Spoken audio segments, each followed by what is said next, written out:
Vamos começar aqui nossa segunda aula de HTML. Nesse vídeo nós vamos falar sobre vídeos e áudios, tá? E também vamos falar sobre formulários para encerrar o assunto. Então, assim, nesse vídeo a gente vai encerrar o assunto de HTML para que no próximo, né, a partir do próximo, a gente comece a falar sobre Git e GitHub, ok? Então vamos lá. Então vamos falar sobre áudios e vídeos. Antes do HTML5 não era possível fazer inserção de vídeos e áudios sem o recurso de plugins, tá? Plugins a gente instalava no browser e esses plugins é que permitiam, né, fazer assim, tocar, né, os vídeos e os áudios. Os principais plugins para isso eram o Flash e o QuickTime, o Flash da Adobe, o QuickTime da Apple. E depois do HTML5, né, como o HTML5 passou a suportar, né, tanto vídeo quanto áudio, né, esses plugins aqui caíram em desuso, né? O Flash, por exemplo, a Adobe anunciou recentemente, há alguns anos atrás, que ela ia acabar, né, ia encerrar o projeto do Flash, não ia mais ter atualização do Flash. E se não me engano, nesse ano 2020, a grande maioria dos browsers vão encerrar completamente qualquer suporte a esse plugin, tá? Mas realmente não existe mais necessidade deles, uma vez que o próprio HTML já suporta tocar, né, tanto áudios quanto vídeos, tá? O uso de vídeos na internet é muito disseminado, né? A gente sabe que uma boa parcela do tráfego da internet é feita através de streaming de vídeos, tá? Então, assim, é um recurso que é muito utilizado, utiliza muita banda da internet. Isso aí mostra a importância desse tipo de mídia, né, para a internet, e realmente foi mais do que oportuno o HTML passar a suportar essas mídias por ele mesmo, né, sem o uso de plugins. Bem, esse gráfico aqui mostra, né, a disseminação do uso de vídeos pela internet, tá? Não só vídeo, mas como as outras mídias também, outras formas de utilização da rede. A gente percebe que houve um crescimento grande, né, do uso de vídeo ao longo dos anos, mas esse crescimento não foi tão grande para outras formas de utilização na internet, né? Por exemplo, file sharing não teve um grande crescimento, né? Web, e-mail, data também não. Cresceu, mas não tanto quanto o vídeo, né? Eu não encontrei dados atualizados para 2020, tá? Só encontrei esse até 2018, mas o gráfico já mostra uma boa de uma tendência, né, de uso, né, de crescimento de uso de vídeos pela internet. Bem, a inserção de áudios e vídeos é feita através dessas tags aqui, áudio e vídeo, tá? A inserção é feita de forma a simular as imagens, então eu vou ter ali o atributo src, que nós vamos utilizar para definir o path do áudio, por exemplo, dentro do servidor, certo? Eu tenho ainda um atributo controls, que é um atributo booleano, que eu indico se eu quero ou não que os controles do áudio apareçam. Vou já mostrar exemplos de controles, né? Controles que vão permitir, por exemplo, aparecer o botão de play, de pause, volume e tudo mais, tá? Então tá aí. São as tags áudio e a tag vídeo. Aqui exemplos, olha, exemplos de renderização dessa página aqui, né? Essa página aqui contendo apenas um áudio. E aí eu renderizei, né? Carreguei essa página tanto no Chrome, né, esse browser aqui, tanto como no Firefox, como no Opera. Você vê o seguinte, né? O Firefox ele tem sua forma particular de apresentar, porque ele usa uma engine HTML, né, específica do projeto Mozilla, tá? Específica do Firefox, que no caso é o Gecko, enquanto que o Chrome e o Opera compartilham a mesma engine, que no caso é o Blink. Eu falei isso, né, na aula de introdução à disciplina, certo? Aqui eu estou mostrando quais são as engines de cada um, tá? Então, assim, tanto o Opera como o Chrome compartilham uma mesma engine e por isso eles tendem a apresentar o conteúdo de uma mesma forma, tá? Lembrando o seguinte, nós temos aqui a engine do HTML, que no caso é o Blink, e dentro dessa engine Blink existe uma outra engine, que é o V8, que eu falei na aula de apresentação, certo? Que o V8 é a engine de JavaScript que funciona dentro do Blink, tá? Então tem essa separação, né? Eu tenho um Blink, eu tenho o V8, né? Alguns alunos me perguntaram isso, mas realmente o V8 ele faz parte do projeto do Blink, tá? E foi o V8 que foi pego, né? Por exemplo, o Hyundai para ser construído, no caso, né, o Node, né? Então nós temos aqui, né, esses dois exemplos, né, de engines. Aqui eu não estou mostrando a forma como o WebKit mostra, não é? O WebKit é a engine da Apple, certo? Eu não tenho um computador da Apple, não tenho como mostrar aqui como ficaria, né, esse exemplo no WebKit. Mas o WebKit ele é um primo distante, tá, do Blink. Tanto o Blink como o WebKit eles partiram, né, de um projeto do HDE. Assim, o HDE tem a sua própria engine de renderização de HTML, e tanto o Blink como o WebKit partiram desse projeto do KDE para desenvolver suas próprias engines, tá? Aqui eu cito, né, as principais engines, no caso o Blink, o WebKit e o Gecko. Eu estou mostrando aqui atrás exemplos de renderização dessa página de áudio, né, tanto no Blink como no Gecko. O WebKit eu vou ficar devendo para vocês, tá? Além dos atributos src e controls, o elemento áudio possui outros atributos, tá? Tal como o preload. O preload indica o que a página o browser vai baixar do áudio na hora que o usuário acessa a página, tá? Vou explicar melhor aqui. Por exemplo, se o valor de preload for áudio, isso faz o seguinte: quando o usuário acessa a página, imediatamente o browser começa a baixar, ou então abaixa um percentual, uma parte já do áudio, sem que o usuário precise apertar no play, tá? Então, sem que o usuário aperte o play, o browser ele já se adianta e começa a fazer o download do áudio, tá? Um outro valor possível para upload é metadata, eu vou botar errado aqui, depois eu ajeito. Aqui, se for metadata, o browser vai carregar apenas os metadados, certo, do arquivo, tá? Tá errado aqui também. Vai baixar só os metadados do arquivo, por exemplo, o browser vai ver o tamanho do arquivo, vai ver se for áudio, né? No caso áudio, ele vai baixar o tamanho do áudio, tá? Quantos minutos de áudio, por aí vai. E se for none, né, a terceira opção, o browser não vai baixar nada, isso não vai ter nenhuma informação do áudio na hora que o usuário acessa a página, e aí o usuário vai precisar apertar no play, né, para que tanto o metadado quanto o próprio arquivo de áudio seja baixado, né? Então olha só, por exemplo, se preload for alto, né, assim, a gente carrega a página, imediatamente ele começa a baixar aqui, tá vendo? Eu acessei aqui Network, vi o que está sendo utilizado aqui, né, o que está sendo baixado aqui nessa página, e eu vejo aqui que uma parte do conteúdo já foi baixada aqui pelo browser, de forma que quando o usuário clicar no play, né, o browser não vai precisar baixar mais coisa, né, porque ele já tem ali, né, uma parte do áudio. Então o browser começa a tocar o áudio imediatamente. Bem, outros atributos opcionais no caso, né, são o autoplay e o loop, tá?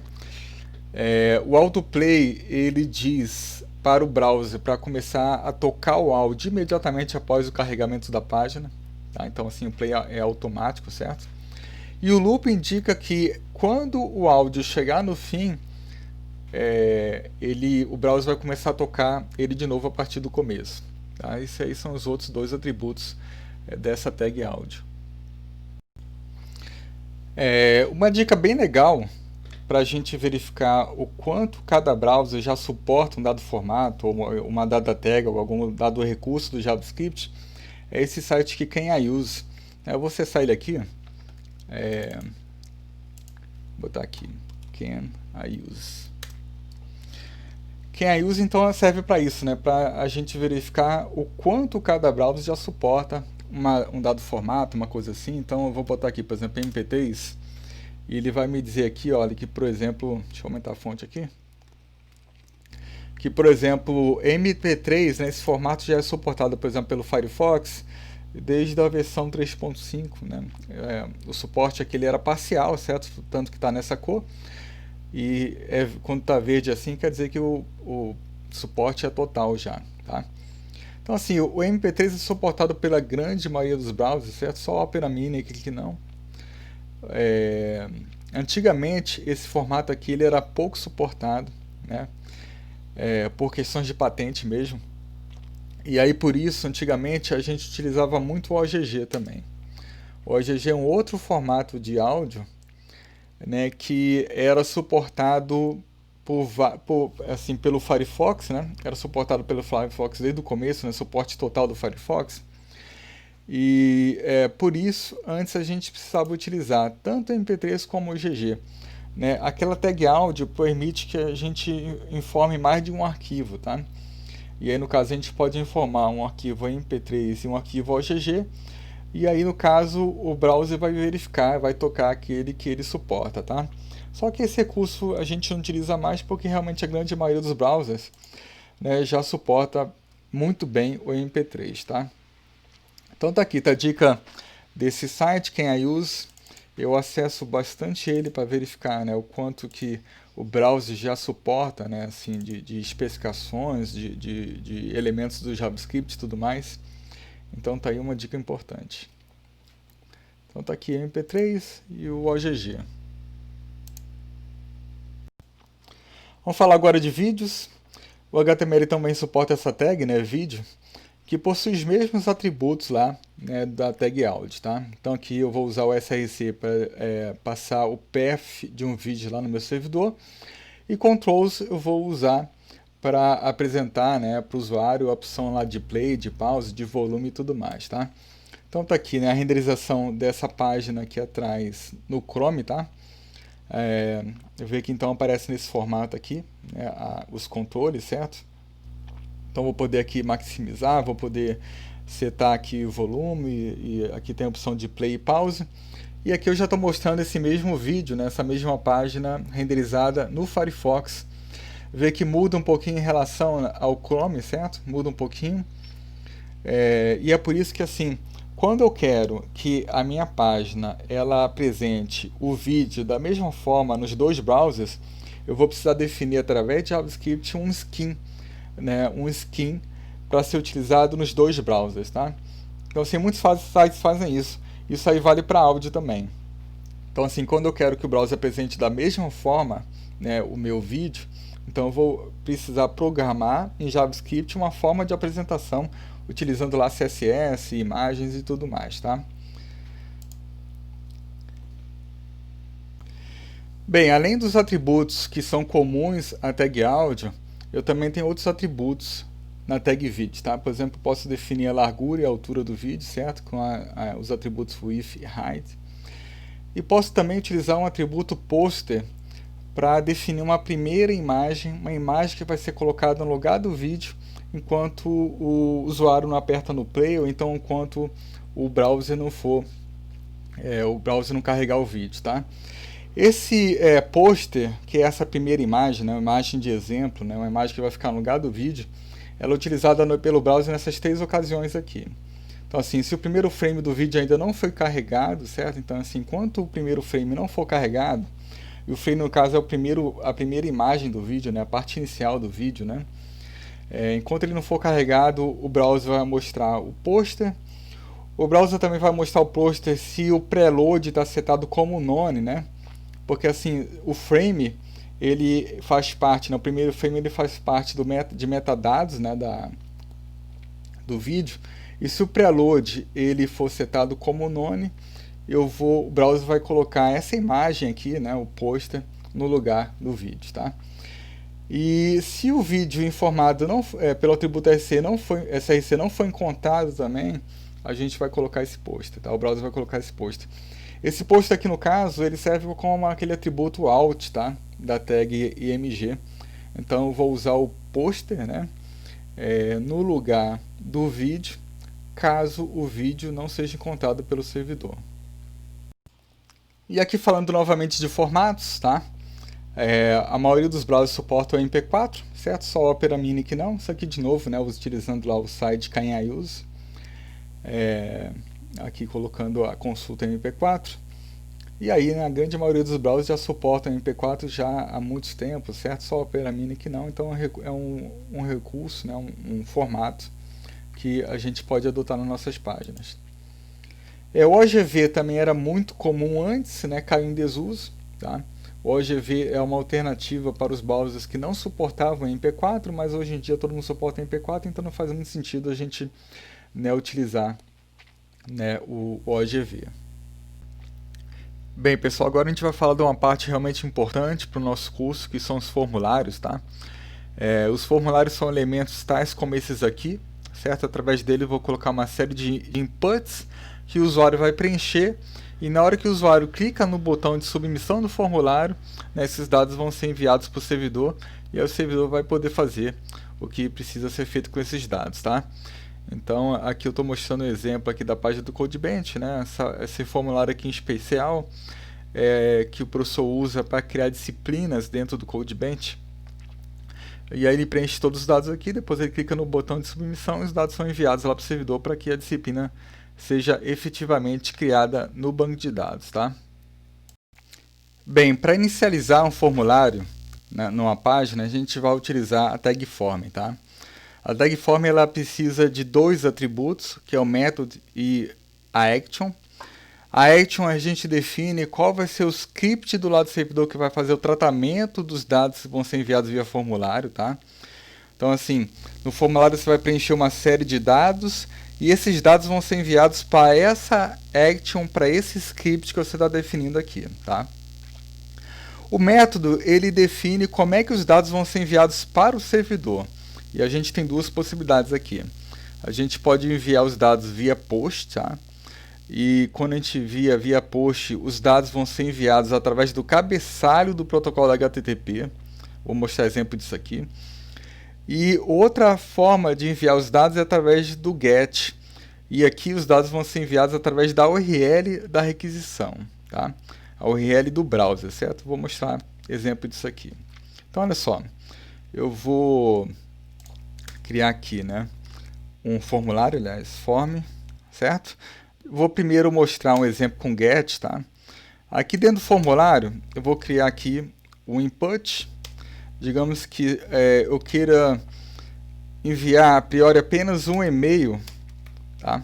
Um e-mail do usuário através desse formulário aqui. Então, assim, o único input de inserção de dados desse formulário vai ser o e-mail. Eu vou incluir apenas aqui um botão para o usuário poder clicar e os dados serem enviados através do formulário. Tá? Vamos botar aqui value é igual ok.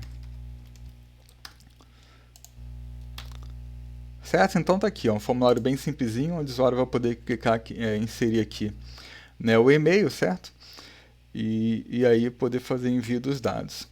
Eu vou fazer o seguinte, pessoal, eu vou criar aqui um script, mas eu vou utilizar o PHP, que com PHP vai ser mais simples esse exemplo que eu vou passar aqui, tá?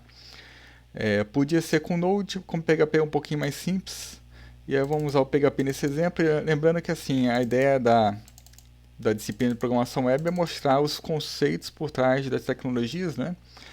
E aí é importante a gente ver, por exemplo, alguns exemplos do PHP também, isso é interessante, né, para a disciplina, certo? Tá, então assim, eu vou criar aqui, né, um novo arquivo chamado processa.php, tá? E então, esse processo.php vai ser responsável por tratar esses dados aqui que vão ser enviados através desse formulário, tá? Certo? Então aqui, esse cara aqui, o que ele vai fazer? A única coisa que ele vai fazer vai ser... eu vou botar aqui, olha, para ele imprimir os dados que vão chegar via post. Calma, eu vou botar o var dump aqui. Var dump. Se eu fizer isso aqui, ele vai imprimir para a gente todos os dados vão ser enviados via push. E se eu fizer isso aqui, ele vai mostrar todos os dados vão ser enviados via get, tá? Aí eu vou botar também um h2 post e aqui debaixo get. Beleza, então tá. Então assim, com o var dump push, ele vai imprimir na tela aqui do browser, né, todos os dados estão sendo enviados via post, certo? E aqui ele vai imprimir todos os dados vão ser enviados via get. Então, a priori, nosso método aqui, ele está utilizando a abordagem get, certo? Eu vou recarregar essa página aqui e eu vou colocar aqui, por exemplo, o meu e-mail, david@icomp.ufam.edu.br, certo? Eu vou maximizar aqui para a gente poder ver melhor. Mas vocês veem o seguinte, né? Por exemplo, a minha URL aqui, ela está vazia. Tem só o /pw, certo? Não tem nenhum dado aqui. Mas na hora que eu pressiono o OK, olha o que acontece, olha. Ele chama o arquivo processa.php e passa para esse script uma variável chamada e-mail, que é o nome do item de formulário, seguido do valor que eu passei, né? Do e-mail que eu passei naquele item, tá? Então, assim, do lado do servidor, o lado do servidor vai receber um e-mail, uma variável chamada e-mail, contendo os dados que eu passei, né, no campo lá do formulário, certo? E tá aqui, ele imprimiu, né? Os dados foram enviados via GET aqui de baixo. Eu, como não usei a abordagem post, ele não imprimiu nada aqui, certo? Então, apenas um exemplo aqui, né, de uso aqui do formulário, como se define aqui um script que vai tratar esses dados lá do servidor. Aqui nesse caso aqui, o que esse cara aqui faz é apenas imprimir os dados que está sendo enviado, certo? Ele não faz nenhum tratamento, mas uma coisa que eu podia fazer é, por exemplo, pegar esses dados e inserir no banco de dados e fazer outras coisas, certo? Então, assim, mostrei para vocês, né? Na abordagem GET, os dados vão ser enviados através aqui da URL, certo? Mas, se eu mudar isso aqui para post, certo? Mudei isso aqui para post, e aí então eu vou acessar de novo aqui a página, né? Então aqui de novo o meu formulário, né, vazio, certo? Eu vou carregar aqui, olha,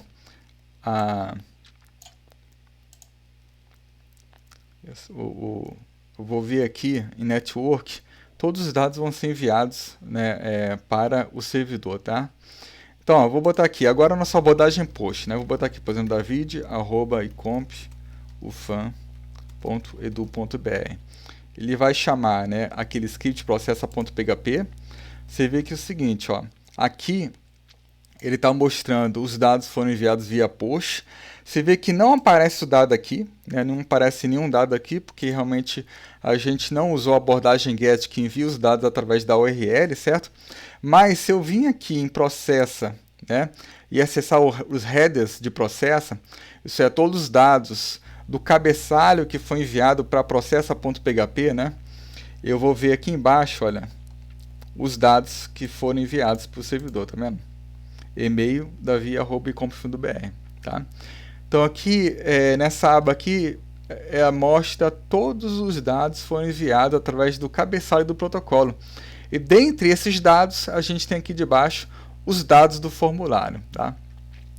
Então essa é a diferença entre a abordagem post e a abordagem get. Uma, eu envio os dados através da URL, no caso do get, e no caso do post, os dados vão ser enviados através do protocolo, através do cabeçalho do protocolo HTTP, tá? Então já falei do atributo action, certo? A gente vai utilizar ele para definir qual vai ser a rota do lado do servidor, né? Qual vai ser o script do lado do servidor que vai fazer o tratamento dos dados que estão sendo enviados via formulário, tá? Nesse exemplo aqui, eu tenho apenas dois itens de formulário, né? Que é um campo login, um campo senha, uma espécie de tela de login, certo? E aqui eu estou mostrando dois botões, o reset e o submit. Quando o cara colocar os dados de login e senha e clicar no botão submit, os dados vão ser enviados para o servidor. E quem vai tratar esses dados no lado do servidor? Vai ser, né, o que for definido aqui na action, tá? Que é a rota user/login. Eu vou falar bastante sobre rotas nas aulas lá de Node Express, tá? O principal elemento que a gente utiliza para inserir inputs no nosso formulário é a tag input, tá? Através da tag input a gente vai inserir, né, os vários campos do formulário, certo? Aqui eu estou mostrando alguns exemplos, né? Aqui eu usei o texto, né, o password, reset, submit, e Vocês veem então que eu tenho vários tipos de inputs, né? Cada um deles cumprindo um dado propósito dentro do formulário, certo? Eu tenho inputs, por exemplo, que são botões, né? E outros são campos que o usuário vai precisar preencher para fazer, né? Para poder passar os dados para o servidor, ok? Então eu tenho vários tipos de inputs, tá? E eu vou passar só por alguns deles, não vai dar para falar de todos, mas vou falar dos principais, que são esses aqui em vermelho, tá? Vou falar do checkbox, do date e de vários outros aqui que são realmente bem importantes para se construir formulários. O primeiro input que a gente vai ver vai ser o input text, é o input mais comum, mais utilizado, mais genérico, né? O resultado dele, a renderização é essa aqui, tá? Um campinho de texto normal, onde você pode colocar informações diversas aqui, como o nome, sobrenome, endereço e várias outras coisas, né? Ele possui esses atributos aqui. O value é o valor padrão, né, que aparece aqui quando a página é renderizada, tá?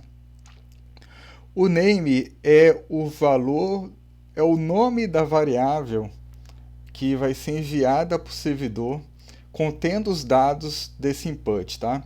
Então, assim, quando o usuário preenche esse formulário aqui, e no caso, por exemplo, se ele não editar essa informação e ele submeter o formulário, então lá no servidor a gente vai ter acesso a uma variável chamada nome, cujo valor é João, tá?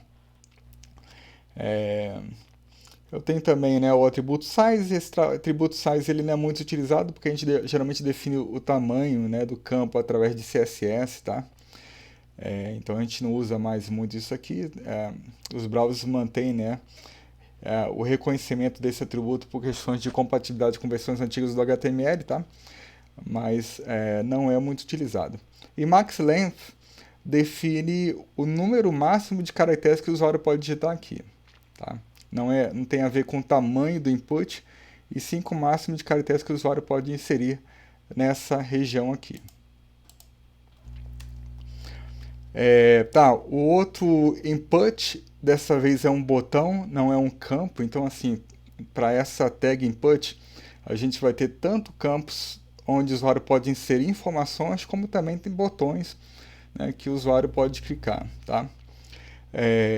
Então esse botão submit, ele, ao ser clicado pelo usuário, os dados do formulário são enviados para o servidor para processamento, certo?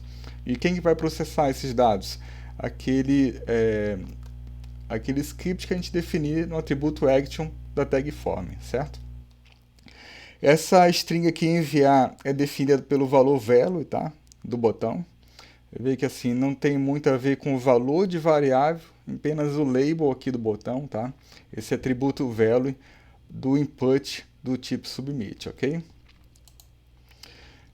Mais um tipo aqui, o terceiro tipo que é bem comum é o password.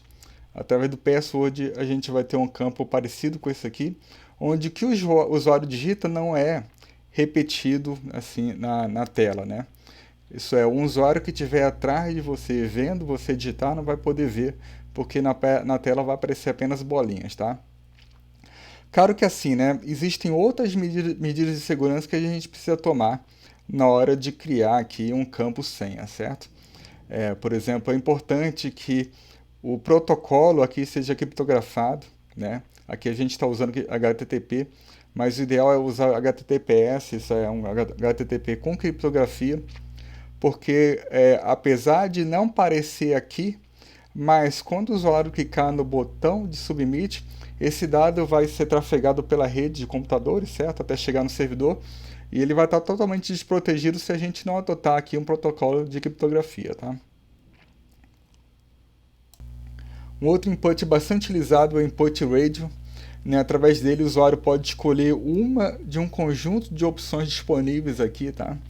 Então aqui no caso, por exemplo, se o usuário escolher ciência da computação, né, e depois mudar a escolha dele para engenharia de software, então esse cara que estava selecionado deixa de ser selecionado e apenas um fica selecionado, tá? É o caso do radio. Para que isso aconteça, para que o usuário possa escolher apenas um desses três valores aqui, é importante que a gente tenha um conjunto de inputs do tipo radio com o mesmo nome, tá? Aqui no caso a gente tem três inputs com nome e curso, Isso quer dizer que o usuário pode escolher apenas um desses três valores aqui, é uma dessas três opções aqui, tá?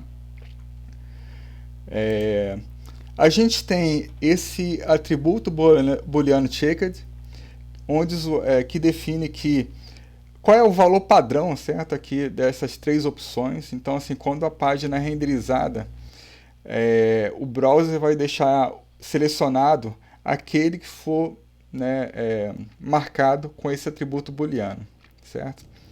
Claro que o usuário pode selecionar, pode mudar, mas quando o browser renderizar, esse cara aqui vai ser selecionado por padrão, tá?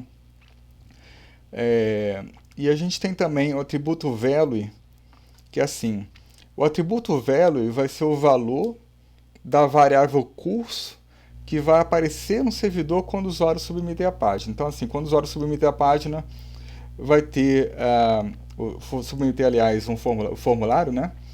Vai ter lá do lado do servidor uma variável chamada curso. Variável entre aspas, tá, pessoal? Para cada linguagem é uma história. A gente vai falar bastante sobre isso aí lá no Node, tá? Pode ser um array, no caso do PHP é um array, tá? Eu estou falando variável, mas pode mudar a forma de representar os dados lá no servidor. Então, assim, usando essa terminologia de variável, então quando o usuário submeter o formulário, lá do servidor vai ter uma variável chamada curso, cujo valor vai ser aquele que o usuário selecionar aqui, tá? Então, assim, se o usuário escolher engenharia de software, então essa variável curso que vai aparecer lá do servidor quando o usuário submeter o formulário, vai aparecer com o valor ES, ok? Bem, outro elemento muito comum em formulários é o field set. Através dele a gente pode criar uma caixinha assim, agrupando um dado conjunto de inputs, tá? Então aqui a gente colocou o field set, né? E dentro dele a gente colocou alguns inputs aqui. No caso só tem esses radio, mas dentro do field set a gente pode colocar vários outros inputs aqui, né, para agrupá-los, tá? A finalidade é apenas de interface, tá, desse field set, não tem nenhuma mudança, não cria nenhuma mudança no formulário, tá? E a gente tem também esse elemento legend que a gente utiliza para definir aqui um label para esse field set, tá? Então, assim, a ideia básica aqui é a gente poder criar uma caixinha, né, um elemento de interface que a gente vai poder utilizar para agrupar um dado conjunto de inputs, ok? E nós temos também o elemento label. O label também não cria uma mudança no formulário, tá? Não adiciona no input, mas ele melhora a usabilidade aqui dos formulários, tá? A ideia básica é que assim, né, a gente define aqui um elemento como label, tá? Então assim, eu botei aqui engenharia de software como label desse input.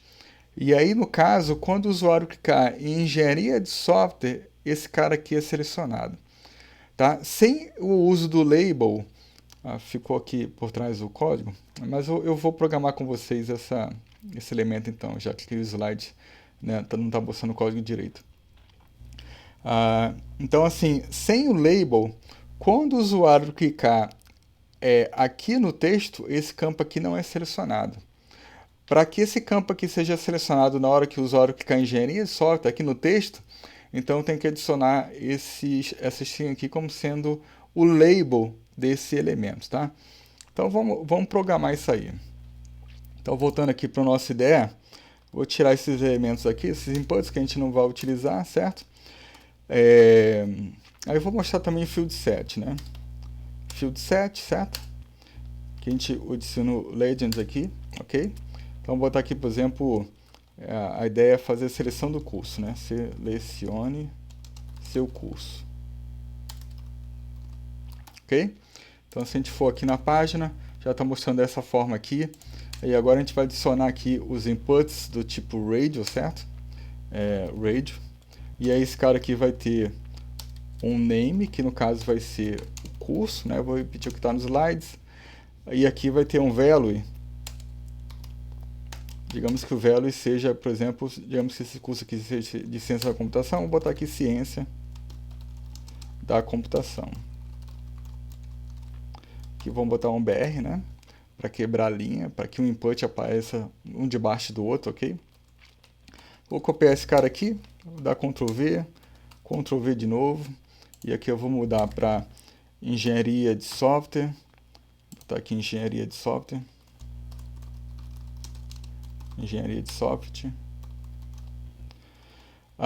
aqui vou botar engenharia da computação, certo? Então, só mudar aqui, Ctrl C, Ctrl V, certo?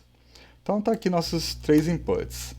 Então, aquilo que eu falei, né? O usuário seleciona, um dos 3 é selecionado, né? Mas quando o cara muda de opção, né, a opção anterior é desselecionada, certo? É desselecionada, à medida que o usuário vai mudando de opinião, ok?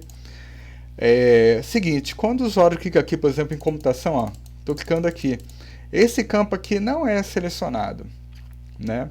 Não há uma mudança aqui na seleção de qual é o radio que está ativo, né? E aí, para a gente adicionar essa opção de interface, né, para que quando o usuário clica aqui em computação, esse item aqui seja selecionado, para isso existe o elemento label, tá? Então vamos lá, vou criar aqui o label, ó, label. E aí vou botar, né, esse cara aqui dentro. Certo? Fazer a mesma coisa aqui. Não é só isso, tá? Vou já falar mais. Ok. Só me adiantando aqui, label.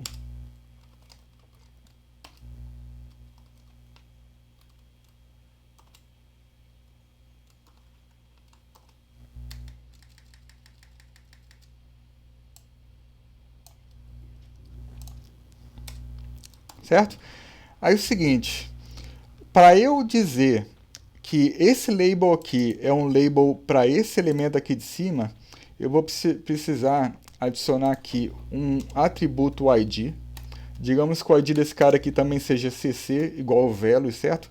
O ID é um elemento, é um atributo que a gente utiliza muito para identificar um dado input, né? um dado elemento da página no nosso JavaScript, por exemplo. Então assim, nas aulas de HTML o ID não é muito importante. Mas nas aulas de JavaScript vai ser muito importante porque eu vou utilizar o ID do elemento, por exemplo, para recuperar esse elemento lá no meu código, né, e fazer uma referência a esse elemento e aí poder manipular ele e tudo mais, tá? Então assim, selecionei o ID aqui, coloquei um ID para esse input aqui e eu vou dizer que esse label é para, né, para o elemento cujo ID é CC. Tá? Esse cara aqui, esse label é para o elemento cujo ID é S. E esse terceiro aqui, esse terceiro label é o label do elemento para o qual o ID é EC, certo? Então eu vou salvar, dar aqui um Ctrl R. E a partir desse momento eu posso, ó, clicar aqui na string e a opção... Opa, aqui tem algum erro. Aqui não botei o ID, falta botar o ID aqui. Engenharia de software, engenharia da computação. Agora sim. Então tá aqui, ó. Esse cara seleciona aqui, então essa primeira opção é selecionada, né? E ele pode mudar clicando aqui aqui no elemento, tá? Essa opção de label, ela também serve para outros elementos de formulário, né? Outros tipos de inputs, tá? Outros tipos de inputs. E até mesmo o texto, né? Aí é legal quando o usuário clicar, né, no label do texto, imediatamente a caixinha, né, do input, né, do caso do texto, vai ser selecionada para o usuário já poder começar a digitar alguma coisa, tá? Então esse label é utilizado em todos os elementos de formulário. Nós temos também o Text Area, que me permite adicionar no formulário uma espécie de campo onde o usuário pode digitar um texto maior do que é possível através daquele input do tipo texto, tá? Aqui a gente pode até informar, né, o número de linhas do texto do usuário, certo? Então assim, esse cara aqui tem, digamos, 4 linhas. Número de colunas também, o número de colunas define a largura do elemento. Claro que a altura e a largura a gente pode definir via CSS e não através disso aqui, tá? Mas o textuário já me permite definir isso aqui para eu poder dizer o número de linhas e o número de colunas, né? Número de colunas, no caso, é o número de caracteres que o usuário pode digitar até esse campo final aqui, tá? Então tá aqui, é mais uma opção de formulário, uma opção bastante utilizada para o usuário poder digitar um texto maior, ok? E aqui mais um input do tipo e-mail que a gente vai usar para pedir do usuário algum e-mail, certo? Então tá aqui, ó, type e-mail, e aí quando a gente adiciona esse input, o usuário só vai poder submeter o formulário na hora em que ele digitar aqui um e-mail válido, tá? Na hora que ele digitar um e-mail válido aqui. Aqui eu estou mostrando também outros atributos, olha, que eu não tinha mostrado antes, mas que são comuns a outros inputs de formulário. Então, assim, eu posso dizer que um dado input ele é required, indicando que ele é obrigatório. Então, assim, o usuário não pode submeter o formulário sem antes preencher esse campo aqui, sem antes preencher esse input, tá? Também temos o placeholder, que mostra aqui uma dica para o usuário sobre o tipo de informação que a gente quer que ele insira aqui nesse item de formulário, tá? Então, tá aqui, eu vou mostrar para vocês aqui, certo? Assim, a ideia básica aqui desse input do tipo e-mail é que o usuário não pode submeter o formulário sem antes de colocar um e-mail válido aqui, tá? E aí, se o cara colocar um e-mail inválido, vai aparecer uma mensagem de erro, tá? E eu vou mostrar essa mensagem de erro aqui para vocês. Então, olha só, vou botar aqui, né, um input do tipo e-mail, ok? Digamos que o nome seja e-mail. Name é sempre o valor da variável que vai aparecer do lado do servidor, certo? Contendo os dados que o usuário digitou aqui nesse campo, ok? Aí olha só, eu vou botar aqui também um input do tipo submit para a gente poder fazer a submissão desse formulário aqui, tá? Vou botar aqui um BR. Aí vamos lá. Então tá aqui, olha, certo? Botei tudo dentro desse field set aqui, né? Eu vou botar aqui, por exemplo, teste. Quando o usuário clicar em enviar, vai aparecer a mensagem de erro aqui dizendo que esse e-mail, tá? Isso aqui, o usuário não digitou um e-mail válido. Claro que essa mensagem de erro ela pode ser adaptada, né? Pode ser mudada usando o JavaScript, tá? E a gente vai falar bastante sobre validação de dados nas aulas de JavaScript, ok? E essa validação de formulários é uma coisa que é bastante importante, né? Não só em e-mails, mas em vários outros campos.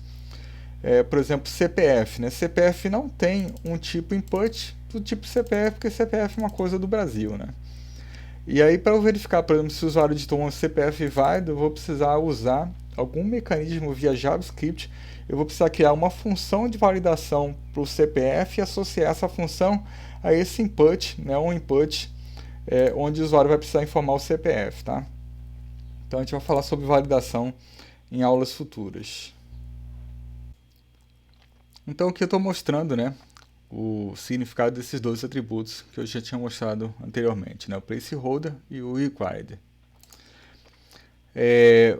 Agora vamos falar do checkbox, que também é um atributo bastante importante, bastante utilizado, tá? Ele é parecido com o radio, só que ele permite o usuário selecionar mais de uma opção dentre as opções disponíveis, tá? Então é bem parecido com o radio. Aqui no caso vou utilizar o mesmo nome de variável, certo? O mesmo nome lá no servidor, tá? Às vezes a gente pode colocar aqui uma opção, ao invés de colocar apenas ling aqui, eu posso colocar ling e aqui depois de ling colocar colchetes para indicar que lá do lado do servidor isso vai ser um array, tá? E no caso a gente vai ter um array do lado do servidor de opções aqui, as opções que o usuário selecionou ao acessar esse formulário, tá? Eu vou mostrar isso aqui para vocês. Então, deixa eu tirar esse cara daqui. Vou pegar esse input aqui, botar depois do field set, botar um BR aqui, tá? Só para deixar mais organizadinho. E eu vou criar aqui outro field set com o label informe as linguagens que você programa, certo? Seguindo aqui mais ou menos o que está lá no slide. E aí eu vou criar aqui, né, um input do tipo checkbox, ok? Aí vou botar assim aqui o nome da variável que vai aparecer lá do servidor, digamos seja ling, tá? De novo. Só que eu vou botar colchetes para indicar que eu vou ter não um valor só, mas um array de valores, no caso os valores que o usuário selecionar para esse checkbox aqui. Então vou botar aqui um id C, né? E um value igual a C. E aí nesse caso a gente vai ter, né, uma opção para o usuário selecionar a linguagem C, ok? Vou dar o Ctrl C, Ctrl V aqui para a gente repetir essas informações. Então assim, aqui eu digamos que seja agora Java,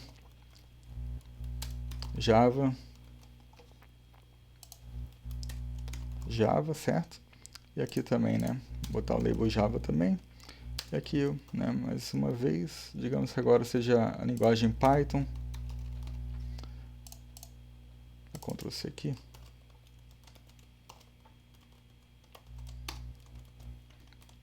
Python. Digamos que sejam só essas opções aqui, certo? Então, salvar. Aí vamos renderizar aqui nossa página. Ficou dessa forma aqui.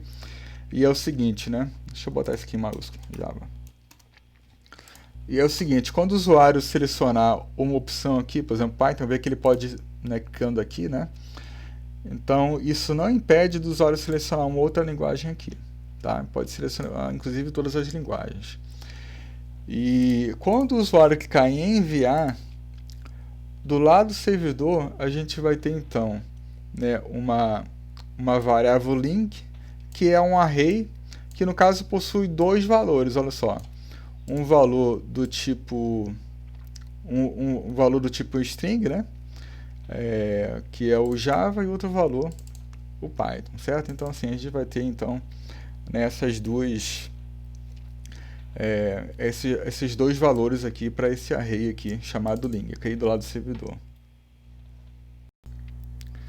Mais um input, dessa vez do tipo date, né? Input do tipo date permite o usuário selecionar uma data, certo?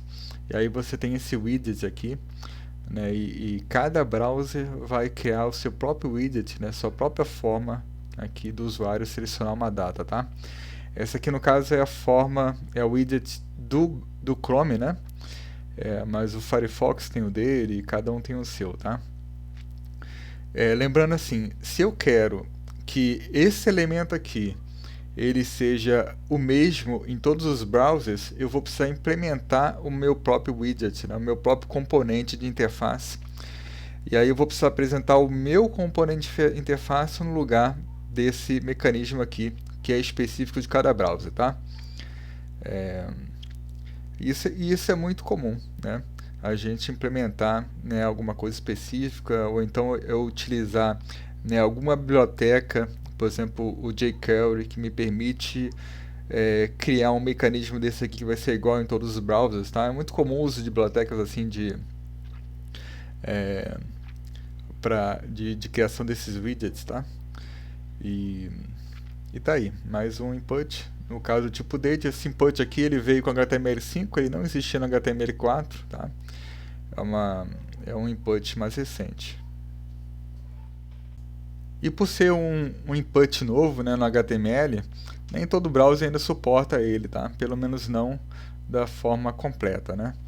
Aqui a gente tem, por exemplo, que o Firefox tem um suporte parcial, não lembro exatamente assim por que é parcial, mas o fato é que o Firefox mostra, tá?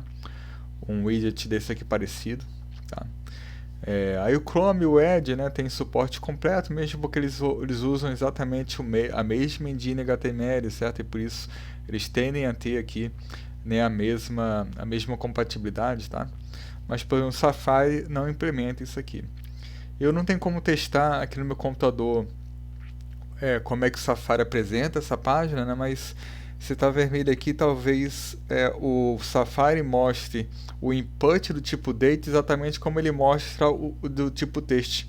Apenas um campinho ali para o usuário poder digitar alguma informação qualquer. No caso, ele vai digitar, iria precisar digitar uma data, tá? E nós temos também o input do tipo number, e aqui no caso o input do tipo number, o usuário vai precisar informar algum número, certo? Não pode digitar nenhuma string aqui. né? Se digitar alguma string, então na hora que o usuário submeter o formulário vai aparecer um erro, né? Parecido com aquele que aparece quando o usuário coloca um e-mail errado no input e-mail. Esse input aqui ele possui alguns atributos adicionais. Aqui no caso eu posso informar um valor mínimo, né? Então assim, o usuário pode diminuir aqui, né, até chegar em 1980, mas ele não vai conseguir colocar um número menor do que esse valor aqui nesse input, tá? E o max aqui também está 2020, né? Vê que o max está igual ao valor de value, né? Quer dizer que eu não posso aqui acrescentar mais um valor, né, a esse input, tá? Esse step aqui mostra como é que o valor é incrementado ou decrementado sempre que o usuário usa essa seta aqui. Como o step está igual a 1, quer dizer que se eu pressionar essa tecla para baixo aqui vai virar 2019, depois 2018 e por aí vai, tá? É o incremento, né, desse valor, o incremento e decremento desse valor conforme o uso dessas duas setas aqui. Nós temos também o input file, que é bastante importante, bastante utilizado, né? A maioria de vocês conhece essa carinha aqui. Ele é utilizado para a gente poder fazer a submissão de um arquivo para o servidor, tá? Claro que assim, do lado do servidor você vai precisar fazer um tratamento desse arquivo, você vai precisar colocar um código para recepcionar esse arquivo, tá? E aí se difere um pouco da forma convencional, né, de receber apenas dados, certo? Se você está recebendo arquivos, você vai precisar fazer um tratamento, né, desses arquivos, certo? E tá aí, né? Do lado do cliente é muito simples, né? Eu boto aqui um input igual a file e ele vai colocar aqui uma opção para eu poder incluir um arquivo que vai ser submetido para o servidor. Claro que do lado do servidor você vai ter que fazer o tratamento, né, dessa informação que está chegando lá, desse arquivo que está chegando lá. Mais um que é bastante utilizado, o select, né?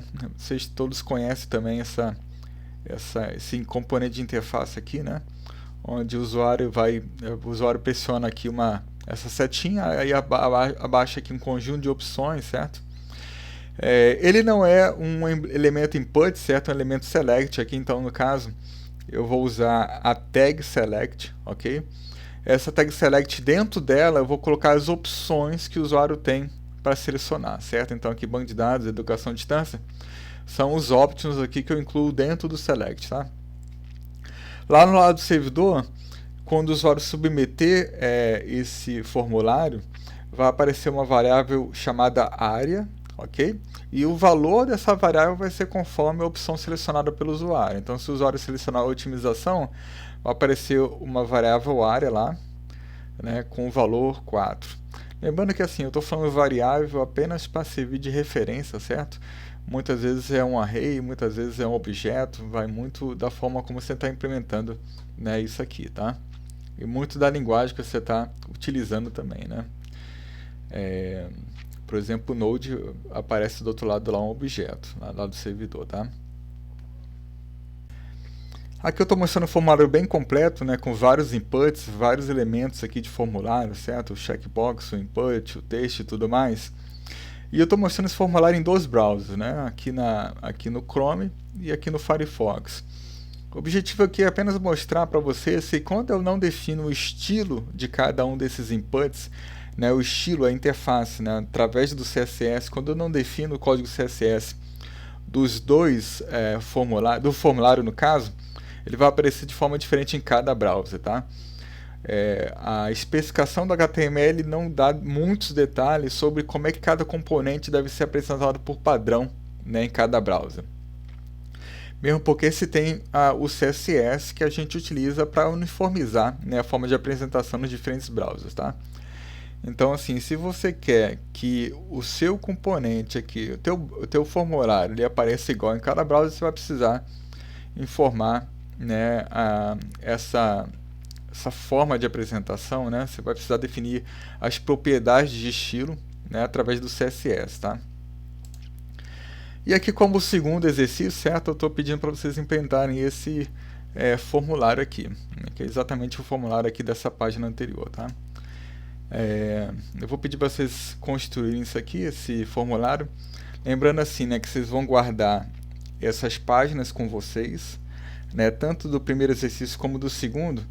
E aí na próxima aula, na aula que eu vou falar sobre o Git, o GitHub, eu vou pedir para vocês criarem um repositório no GitHub para vocês compartilharem essas coisas comigo, tá? Aí a partir daí, tudo que vocês forem fazer dentro da disciplina, vocês vão colocando dentro desse repositório para depois eu poder fazer as devidas correções. Então é isso, pessoal. Essa aí foi a aula de HTML.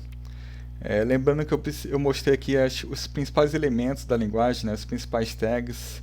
O meu objetivo foi mais mostrar um overview da linguagem, né, teria vários elementos que a gente poderia ter se aprofundado mais, mas o objetivo principal da disciplina é a gente se aprofundar nas linguagens de programação, né, no caso JavaScript, lá do cliente, lá do servidor também. Mesmo assim, né, o que eu passei é mais do que o suficiente para a gente realmente fazer coisas bem legais, bem interessantes aqui no mundo web, tá? Então é isso. Até a aula de GitHub.